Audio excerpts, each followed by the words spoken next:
ધોરણ 8 વિષય ગણિત પ્રકરણ 12 અવયવીકરણ તો તેમાં આજે આપણે દેખીશું સ્વાધ્યાય 12.1 આપેલા પદોમાં સામાન્ય અવયવ મેળવો। તો પહેલો આપણો દાખલો છે 12x અને 36। તો જો પહેલો છે 12x, કયો છે 12x, પછી છે 36। હવે આમાં આપણે સામાન્ય અવયવ મેળવવાનો તો કેમ ના મેળવવાનો? તો છોકરાઓ છે ને આમાં આ ચેપ્ટર કેમનું આવશે કમ્પ્લીટ? જ્યારે તમને ઘડિયા કમ્પ્લીટ આવડે। તો 12 છે 12 તે 12 કોના ઘડિયામાં આવે એટલું આપણને ખબર, કાં તો આપણે અવયવ પાડતા આવડવું જોઈએ। જો અવયવ આવી રીતે પડે એકड़ बगड़ 12, एकड़ बगड़ 12, तो 2 छंगा 12, 2 ताली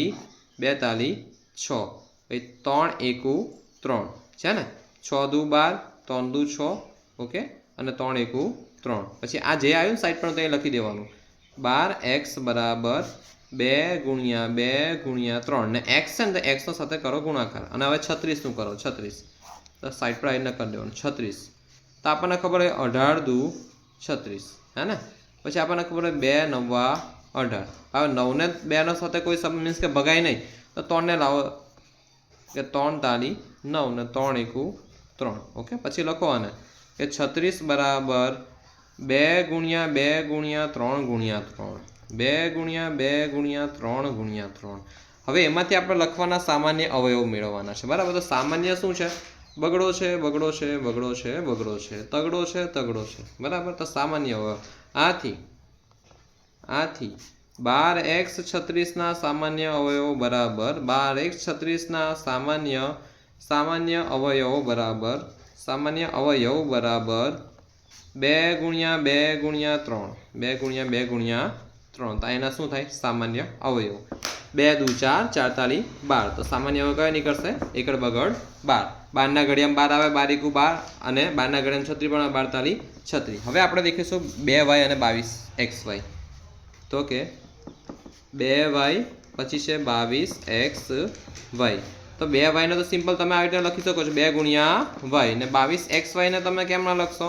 તો કે ધ્યાન જો અહીં ગુણ્યા છે, આ ગુણ્યા ને x અલગ, x આવો લખું છું, ગુણ્યા આવા લખું છું, બરાબર। હવે 22 છે તો 22 નો અવયવ પાડો, તો કે 2, 2 એકુ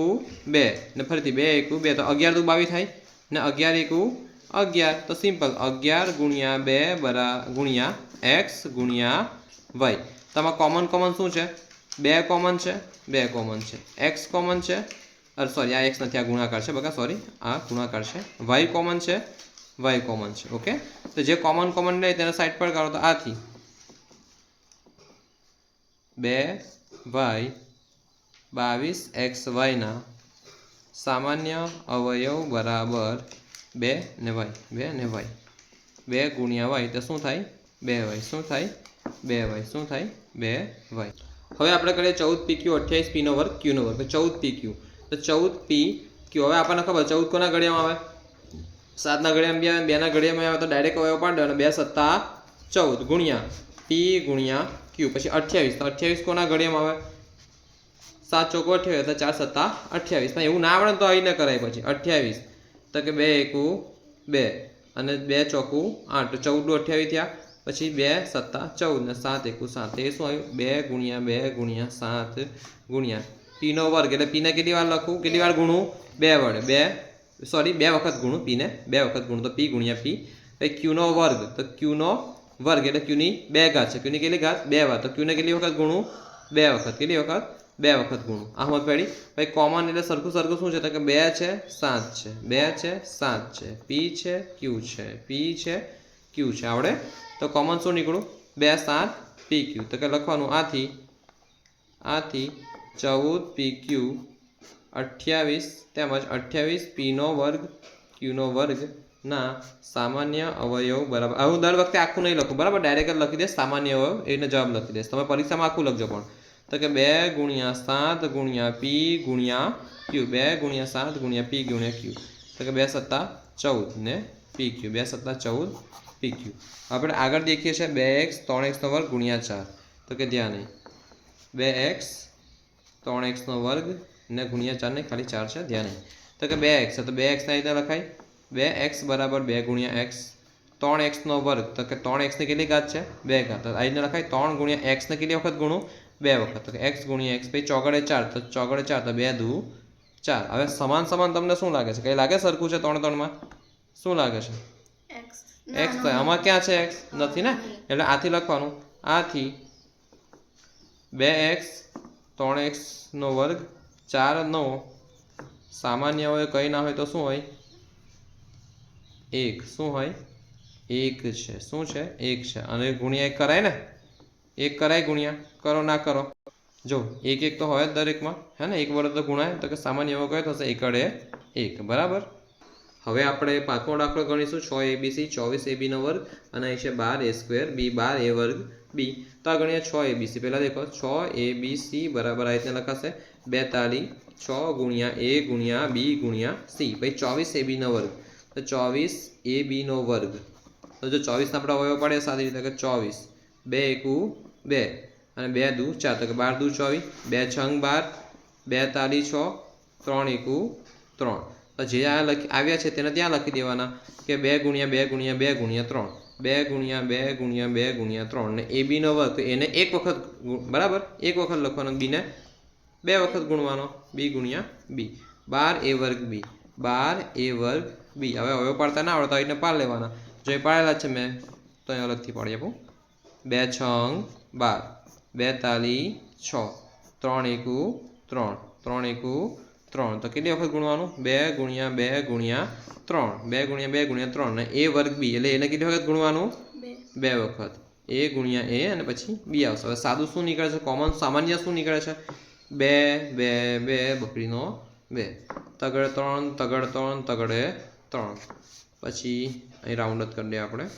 2 3 પછી a પછી b ઓકે તો સાદું શું નીકળે છે અહીં આપણે સીધી લાઈનમાં છે તે લખી દઈએ જો એ અહીંયા આગળ આવી ગયો છે એટલે બીજો એ આવે નહીં કેમ તો કે અહીંયા આગળ એક જ વખત એ છે ને અહીં પણ આપણે એક વખત કેમ કે સાદી ભાષા 3 આપણે સરખું દેખવાનું છે હે ને અહીં ભલે એ 5 વખત હોય પણ એ તો એક જ વખત લેવાનો એક વખત એ આપણે લઈ લીધો છે બરાબર છે ચાલો લખીએ તો હવે સામાન્ય શું છે 2 2 2 તો લખીશું અહીં 2 તમે લખજો આથી 6abc 24ab નો વર્ગ 12a વર્ગ b ના સામાન્ય અવયવ કયા કહે છે સામાન્ય અવયવ બરાબર 42 2 ગુણ્યા 3 2 2 2 તો 3 a ગુણ્યા a ને b 42 6ab આવશે બરાબર પછી છઠ્ઠો આપણે ગણીએ તો કે છઠ્ઠું છે 16x નો ઘન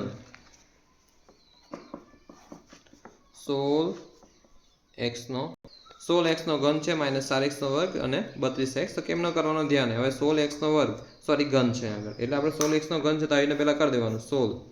2 8 16 2 ચોકુ 8 2 દુ 4 ને 2 એકુ 2 પછી કરવાનું 2 ને કેટલી વાર ગુણવાનું 4 વખત ગુણવાનું 2 2 ગુણ્યા 2 ગુણ્યા 2 અને x નો ઘન તો x ને કેટલી વખત ગુણવાનું 3 વાર x ની 3 ઘાત છે અથવા x નો ઘન કહેવાય એને તો 3 વખત ગુણ નાખ્યું હવે છે -4x નો વર્ગ જો અહીં તમે ધ્યાન આપજો અહીં તમારે શું કરવાનું -4x છે ને તમે સિમ્પલ -1 લખો પહેલા શું લખો 1 પછી 2 દુ 4 લખાય ને 2 દુ 4 પછી x નો વર્ગ x ની 2 ઘાત હે ને x નો વર્ગ એટલે x ની 2 ઘાત x ની 2 ઘાત એટલે x ને 2 વખત ગુણવાનું પછી 32x શું છે 32x બરાબર તો 32 નો તમે કરો આ રીતે 32 2 એકુ 2 ને 1 વધશે ને 1 અને બગડો છે તો કે 2 છંગ 12 2 8 16 2 ચોકુ 8 2 દુ 4 2 એકુ 2 તો 2 ને તમારે કેટલી વખત ગુણવાનું થશે 1 2 3 4 અને 5 તો કે 2 ગુણ્યા 2 ગુણ્યા 2 ગુણ્યા 2 ગુણ્યા 2 1 2 3 4 5 તો 1 2 3 4 5 ને પછી શું છે x છે શું છે x ને એક વખત ગુણ લેવાનો હવે સામાન્ય અવયવ કયા છે દેખો તમે બગડો અહીં છે બગડો અહીં છે બગડો અહીં છે ચાલો સરખું બગડો અહીં છે બગડો અહીં છે બગડો અહીં છે ચાલો સરખું પછી બગડો અહીં છે પણ અહીં બગડા નથી અહીં બગડો છે પણ આમાં નથી એટલે કેન્સલ થઈ ગયું પછી x અહીં છે અને x અહીં પણ છે હે ને પછી અહીં x અહીં છે પણ આમાં x નથી એટલે ફક્ત જેમાં હોય ને તે સાથે સાથે લઈને ચાલો આવડશે ને હવે આવડ્યું ને તમને ચાલો તો આથી લખવાનું 16x નો ઘન -4x નો વર્ગ -32x ના સામાન્ય અવયવ કયા કહે છે સામાન્ય અવયવ બરાબર 2 દુ 4 અને x 2 ગુણ્યા 2 ગુણ્યા x તો કે 4x શું છે 4x આવડે ને આ રીતે હા આગળ વધીએ હવે તો અહીં ધ્યાન આપવાનું છે તમારા બકા કે આ સામાન્ય અવયવ આવી રહ્યો જો 10 pq છે તો 2 5 10 થશે 20 qr છે તો 2 ગુણ્યા 2 4 5 20 ગુણ્યા qr 30 rp છે તો 42 6 5 30 ગુણ્યા rp અને સામાન્યમાં 2 પંચા 1 મીંડે 10 થશે બરાબર છે આવડશે કમ્પ્લીટ ઓકે તો આગળ વધીએ આપણે હવે આપણે 8મો દાખલો દેખીશું 3x નો વર્ગ y નો ઘન 10x નો ઘન y નો વર્ગ 6x નો વર્ગ y નો વર્ગ z ખાલી છે તો દેખો 3 છે 3x નો વર્ગ ને y નો ઘન તો x ને કેટલી વખત ગુણવાનું છે 2 વખત 3 ને તો ખાલી એક જ વખત લખો ગુણ્યા y ને 3 વખત ગુણવાનું કેમ કે y ની ઉપર 3 ઘાત છે પછી 10x નો ઘન y વર્ગ 10x નો ઘન y વર્ગ તો 10 ને તો થાય 2 પંચા 10 x નો ઘન તો x ને કેટલી વાર 3 વખત ગુણવાનું છે તો ગુણ લીધા 1 2 3 પછી y ને કેટલી વાર ગુણવાનું 2 વખત પછી 6x નો વર્ગ y નો વર્ગ z તો કે 6x નો વર્ગ y નો વર્ગ z 6 ને કેમનું લખાય 42 6 x નો વર્ગ એટલે x ને કેટલી વાર ગુણવાનું x ને કેટલી વાર ગુણવાનું 2 વડે 2 વખત ગુણવાનું બરાબર પછી y ને કેટલી વખત ગુણવાનું 2 વખત y નો વર્ગ છે એટલે પછી z તો એક જ વખત છે હવે જો આપણે સાદું સાદું નીકળતું ને તે કરીએ આમાં 3 છે પણ શું આમાં 3 છે ના પછી કેન્સલ થઈ ગયું પછી આગળ દેખવાનું આમાં 3 હોય તો એ નહીં દેખવાનું પછી આમાં x છે શું આમાં x છે હા છે એક x બીજો x આમ પર રાઉન્ડ રાઉન્ડ કરી ઓકે ત્રીજો x આમાં x છે હા છે એક x આમાં y છે હા છે આમાં y આમાં y આમાં y આમાં y છે તો આમાં y છે હા છે તો કોમન શું નીકળ્યું ઉપરથી જ આપણને દેખાય x કેટલી વખત છે 2 વખત તો આથી સામાન્ય અવયવ 3 સામાન્ય અવયવ થશે x ગુણ્યા y ગુણ્યા y x ગુણ્યા y ગુણ્યા i એટલે x ની 1 ઘાત અહીં 1 ઘાત તો 1 ને કેટલી ઘાત થાય 2 ઘાત ગુણ્યા y ની 1 ઘાત અહીં y ની 1 ઘાત તો y ની કેટલી થાય 2 ઘાત લખાય x નો વર્ગ y નો વર્ગ આ તમારો જવાબ આવે તો તમારું ભણવાનું આજે અહીં પૂરું થયું છે સ્વાધ્યાય 12.1 નો પ્રશ્ન 1 ના આપણે 1 થી 8 દાખલા આજે ગણ્યા છે બરાબર કે ના સમજ પડે તો મને તમે પૂછી શકો છો બરાબર ઓકે